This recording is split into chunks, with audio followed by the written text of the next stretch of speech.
उत्तर प्रदेश के बलिया से आया चौंका देने वाला मामला। फ्रेंड्स, मुस्कान रस्तोगी वाला मामला रुक नहीं रहा था। उसी के बाद में ये चौंका देने वाला मामला उत्तर प्रदेश के बलिया से आता है, जहां एक स्त्री ने अपने ही पति की हत्या कर दी।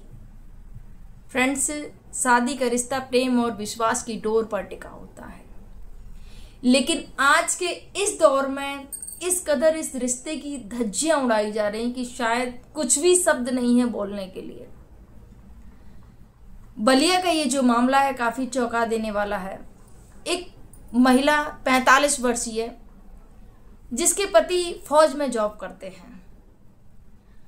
वो महिला घर पे रहती है, 3 बेटियां, एक पुत्र को गोद ले रखा था, दत्तक पुत्र था, और तीनों बेटियां अपने अपने जो कोर्स थे वो पढ़ाई के सिलसिले में बाहर रह रही थी।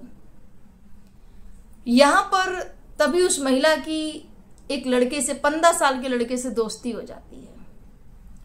अब धीरे धीरे दोस्ती होने के बाद में वो दोस्ती प्यार में बदलने लगती है। अब जब लड़का बड़ा हुआ तो उसने अपना काम चुना कि ड्राइविंग का काम उसने चुना कि मैं ड्राइविंग करूंगा, और वो लड़का ट्रक ड्राइवर बन जाता है। यहाँ पर इनकी बातचीत शुरू होती है, एक दूसरे से बात करते हैं और नज़दीकियाँ कुछ ज़्यादा ही बढ़ने लगती हैं।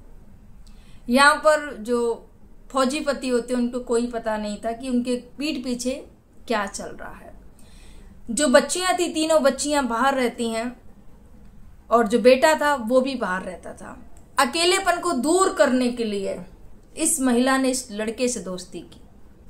अब लड़का जैसे ही 25 साल का हो जाता है, यहाँ पर जो फौजी साहब थे वो भी रिटायरमेंट लेकर वापस आ जाते हैं।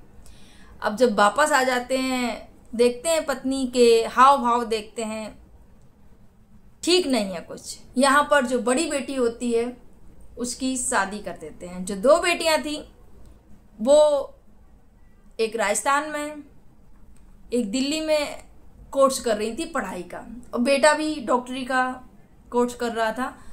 और इसके बाद में बड़ी बेटी की शादी होने के बाद में जो फौजी साहब थे उन्हें लगा कि सही नहीं है, पत्नी की जो हाव भाव हैं, इनका जो बर्ताव है, कुछ ना कुछ तो गड़बड़ है, बदलाव है। अब उन्होंने नज़र रखना शुरू किया, कॉल डिटेल चेक करना शुरू किया। तब जाके उन्होंने देखा कि ये मेरी पत्नी किसी लड़के से बात करती है। उसका पूरा पता निकलवाया, 25 साल का वो लड़का जिससे ये बात करती हैं। तब जब पता चला उनको तो उन्होंने घर पर बोला, लड़ाई झगड़ा हुआ, मारपीट भी हुई, लेकिन जो पत्नी थी वो सुधरने का नाम नहीं ले रही थी। यहाँ पर आए दिन कुछ ना कुछ बात होती रहती थी, और एक दिन मारपीट की नौबत आ गई। उसके बाद में जो पत्नी थी अपने प्रेमी से मिलती हैं जो कि 25 साल का था। बोलती कि देख रहे हो इन जख्मों को, कितने जख्म मुझे दिए जा रहे हैं। प्रेमी बोलता है चिंता मत करो, एक एक जख्म का मैं बदला लूंगा, तुम्हें जो इतने जख्म दिए जा रहे हैं उन सब का मैं बदला लूंगा, तुम चिंता मत करो। पत्नी बोलती है आखिर कब बदला लोगे? जल्दी वो समय आएगा। यहां पर कुछ समय बीतता है, धीरे धीरे जो लड़ाई झगड़े थे वो बढ़ते चले जा रहे थे। पत्नी और जो प्रेमी हैं वो आपस में बात करते हैं, और जो लड़का था, जो प्रेमी था, वो किसी और से फौजी की हत्या करवा देते हैं। पत्नी की पूरी प्लानिंग इसमें, पति को मरवाने में। इसके बाद में क्या होता है कि बॉडी को कट करके पॉलीथीन में फेंक दिया जाता है भरकर, जैसे कुछ सामान पड़ा हो। तभी कुछ बकरी चराने वाली जो महिलाएं थी वो देखती हैं कि कुछ पड़ा हुआ है। एक महिला को लगा जैसे किसी का सामान छूट गया हो, रह गया हो सामान, तो उसको वो पॉलीथीन को खोलने की कोशिश करती है। जैसे ही उस पॉलीथीन को वो खोलती है तो वो चीख जाती है। देखा तो उसमें सब था, सिर था, धड़ था, अलग अलग पूरे बॉडी के पार्ट थे। अब जैसे ही चीख की आवाज़ सुनी तो और जो लोग होते हैं जो वहाँ पर थे आसपास वो सब आ जाते हैं। थाने में कॉल लगाया जाता है कि ऐसे ऐसे करके यहाँ पर बॉडी मिली हुई है। तुरंत वहाँ पुलिस पहुँचती है, जांच का विषय बन जाता है। अब यहाँ पर बेटी परेशान थी क्योंकि 3 दिन हो चुके थे, पिता का कुछ भी नहीं पता चल रहा था। बेटी ने बोला कि मैं अपने पिता से बात करने की कोशिश करूँ, ना ही उनका नंबर लग रहा है और मैंने हर जगह अपने पिता को ढूंढ लिया है, मेरे पिता का कुछ भी अता पता नहीं चल रहा है। FIR दर्ज कराने आती है बेटी कि मेरे पिता को ढूंढिएगा, मेरे पिता लापता हो चुके हैं, पता नहीं कहाँ चले गए हैं। यहाँ पर जब बेटी ने गुमशुदा की रिपोर्ट दर्ज कराई तब जाके जो बॉडी मिली थी वहां पर थाने में, क्योंकि जब भी कुछ ऐसा मामला होता है तो आसपास जो गुमशुदा की रिपोर्ट होती है, अगर कोई बॉडी मिली है तो शिनाख्त करने के लिए कहीं उनके घर का सदस्य तो नहीं है, तो बात की जाती है। तो सारे थानों में ये बात पहुंच चुकी थी, यहाँ बॉडी मिली है। मिसिंग रिपोर्ट जहां लिखाई गई थी वहां पर कॉल किया जाता है कि ऐसे ऐसे करके बॉडी मिली है, कहीं ऐसा तो नहीं उन्हीं की बॉडी है। यहाँ पर जब बुलाया जाता है बेटी को, ऐसे ऐसे करके बॉडी मिली है, बेटी देखती है तो पहचान लेती है अपने पिता को कि यही मेरे पिता हैं और दहाड़े मार कर रोने लगती है कि मेरा संसार, मेरी दुनिया, मेरी खुशियां सारी उजड़ गई। पिता के ना रहने से बेटियां बहुत रोती हैं और समझ नहीं आ रहा था कि आखिर ये कांड किसने किया, आखिर मेरे पिता को किसने मारा है। यहाँ पर बेटियां रोती हैं, चीखती हैं, पुकारती हैं, लेकिन जो माँ थी, माँ की आंख में एक आंसू नहीं था। यहाँ पर बेटियों ने जांच के लिए बोला कि जांच करिएगा, आखिर किसने मेरे पिता की हत्या की है। कॉल डिटेल खंगाली जाती है कि आखिर कौन है, तब पता चलता है किसने मारा है। यहाँ पर कॉल डिटेल से माँ से पूछताछ की जाती है। माँ से जब पूछताछ की जाती है तो माँ से पूछा जाता है कि आखिर ये क्यों किया गया है। तब जाके माँ पूरा जो कांड होता है वो बताती है। जो लड़का जिसने मारा था उसको गिरफ्तार किया जाता है और जो प्रेमी था वो भागा भागा घूम रहा था कि कैसे भी करके मैं बच जाऊं। लेकिन अगर आप गुनहगार हैं, आपने गुनाह किया है, तो बच पाना मुश्किल है। गुनाह की सजा जरूर मिलती है। क्राइम क्राइम होता है, अपराध अपराध होता है।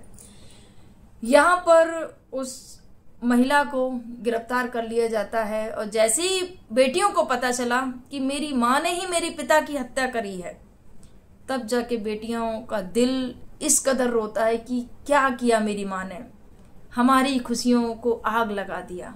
अपनी ही परिवार, क्योंकि एक बेटी की शादी हो चुकी थी, 2 बेटियां शादी के लिए थी, एक बेटा शादी के लिए था, और यहाँ पर माँ ने ही अपने सुहाग को उजाड़ दिया था अपने ही हाथों से। जैसे ही पुलिस ने उस महिला को गिरफ्तार कर लिया, उसके बाद में बेटियां अपनी माँ से मिलने जाती हैं और पूछती हैं, माँ आखिर तुमने ये क्या किया। लेकिन उस महिला की आंखों में बिल्कुल भी ग्लानि नहीं थी, बिल्कुल भी दर्द नहीं था कि उसने अपने पति खो दिया है या उसने कुछ भी ऐसा कुछ किया है। लेकिन बेटियों का रो रो के बुरा हाल था, क्योंकि माँ जेल में और जो उनकी दुनिया थी, पिता जो हर एक खुशी का ध्यान रखते थे पिता, वो पिता उस दुनिया में नहीं रहे हैं। फ्रेंड्स, ये घटना बहुत ही दुखद है। फिलहाल जो प्रेमी था उसको भी गिरफ्तार कर लिया गया है, जिसने हत्या की उसको भी गिरफ्तार कर लिया गया, पत्नी को भी गिरफ्तार कर लिया गया है। लेकिन उन बेटियों के भविष्य का क्या, जो पिता ने सुनहरे सपने देखे थे अपनी बेटियों के लिए। फिलहाल तो वो अपना कोर्स कर रही हैं, लेकिन विश्वास आखिर किस पर किया जाए। एक फौजी जिसने अपना जीवन देश के लिए पूरी जवानी निकाल दी, यहाँ पर पत्नी ने जो उनके साथ में किया बहुत ही गलत किया। फ्रेंड्स, एक फौजी हो या कोई आम इंसान हो, जो पति पत्नी का जो रिश्ता होता है प्रेम और विश्वास की डोर पर टिका होता है। फौजी साहब को ये नहीं पता था कि उनकी ही पत्नी उनकी हत्या का कारण बन जाएगी। फ्रेंड्स, आजकल जो सोशल मीडिया पर ये जो न्यूज़ें आ रही हैं बहुत ही दुखद है। आए दिन महिलाएं जो कांड कर रही हैं, पतियों के अंदर एक डर का माहौल बन गया है। सोनम का हो, राजा रघुवंशी के साथ में जो हुआ, यहाँ मुस्कान रस्तोगी का हो, या बहुत सारी ऐसी न्यूज़ें आई हैं जो सच में चौंका देने वाली हैं। ये घटनाक्रम सुनाने का उद्देश्य किसी को आहत करना नहीं था, किसी को दुख पहुंचाना नहीं था, बस आपको जागरूक करना था, आपको सावधान करना था, आपको सतर्क करना था कि मेरी बहनों, कभी भी किसी भी ऐसे कांड को अंजाम मत दो जिसकी वजह से किसी की जान जाए और आपकी भी तो जिंदगी बर्बाद हो जाती है, आप भी जेल में जाते हो क्राइम करके। सोचिएगा, एक पति जिसने पूरा जीवन खपा दिया अपने परिवार को बनाने में, और एक महिला ने बस अपना अकेलापन दूर करने के लिए उस लड़के के चक्कर में पड़कर अपने ही घर गृहस्थी को बर्बाद कर दिया। बहुत दुखद घटना है फ्रेंड्स। ऐसी जब स्टोरियां आती हैं समाज में तो लगता है कि क्या हो गया महिलाओं को, ये पागलपन ही है, कोई प्रेम नहीं है ये। और ये कैसा प्रेम है भाई? आप अपने पति से प्रेम नहीं, अपने बच्चों से प्रेम नहीं, और अपने ही घर को, अपनी ही खुशियों को आप उजाड़ने में लगे हुए। तो मत करिएगा, चरित्रवान बनिएगा, क्योंकि जीवन में चरित्र है तो सब कुछ है। आपके क्या विचार है कमेंट जरूर करिएगा। आप सभी को मेरा प्रणाम। जय हिंद, जय भारत।